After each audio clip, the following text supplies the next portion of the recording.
Welcome to our channel. Today we how to subscribe to Expo updates for over-the-air releases, beginner guide step by step clearly.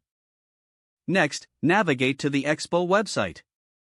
Look for the documentation section in the top menu. Click on it to access the documentation resources. Once on the documentation page, search for over-the-air updates. This will direct you to the relevant section about OTA updates. Here, you'll find information about how these updates work. For subscription details, look for the section labeled Getting Started. Follow the instructions provided to integrate OTA updates in your project. Make sure you have the Expo CLI installed on your machine. If you don't, open your command line interface. Type in the command to install Expo CLI globally. After installation, navigate to your project directory. Open the project's app.json file. In this file, locate the updates key. Add the necessary configuration settings for over-the-air updates. These settings usually include the URL and check automatically keys. Once you've added these settings, save the changes to your app.json file.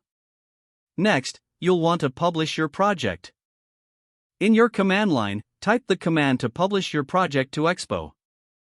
After publishing, the Expo platform will generate a unique URL for your project.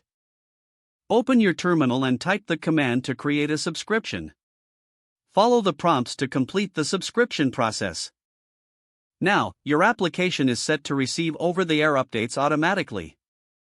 Monitor any notifications from Expo on the status of your updates.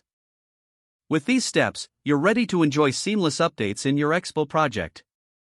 If the page does not load, refresh the browser or try again in a private or incognito window.